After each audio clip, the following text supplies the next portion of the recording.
The graffiti name kept coming back to me because it's very much what it is.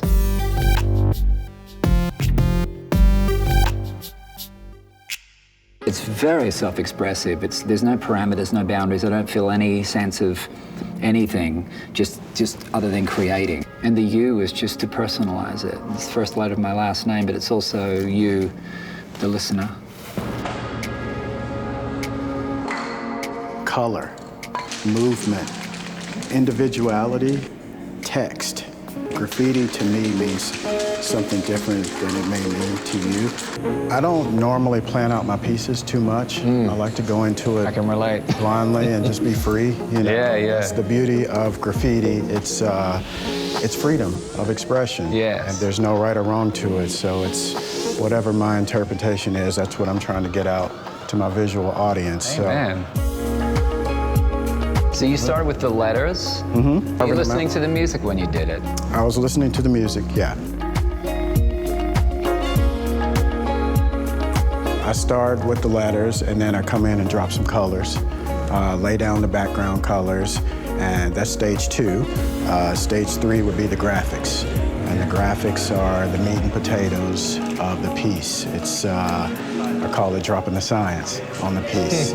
And you really have to... I like that. Yeah, man. I didn't know what Troy was going to do, and they'd even said to me to give him maybe key words or something, and I thought, well, the music is the key everything. Just play the album and then react to it or respond, you know, in whatever way. I'm so glad that's what he did, and when I walked in and saw it, you know, I didn't know what he was going to do, and I love that it was a combination of angles, coloring, perspective. I didn't know what it said the first time I looked at it. Just the combination of everything, the way I felt about looking at it. I thought, yeah, that captures a lot of the spirit of the record. I listened to your album, and I just picked a couple little things, some words out of the lyrics and things that related to me. And, you know, Electric was one that just really stood out because, one, it symbolizes graffiti, like the energy, the movement of the letters, the bright color palette, and all these things. So I thought this would be a fun word to do. And it's the best word, really. It's the best word. Man. Yeah. It denotes so many things. Yeah, it does. It's remarkable how your methodology of expression, you know, you're creating, is so much like making records for me, in the sense, even what you just said about the angular aspect of the letters and various things, and how you then have to work within that, otherwise it's overpowering. I think it's the same thing with beats, grooves, sonic angles, if you will. That you can, when you're doing overdubs, you can totally overdo it. Yeah. And then you have to sort of ease back because you realize, well, that's the center right there, not this thing you're putting on it.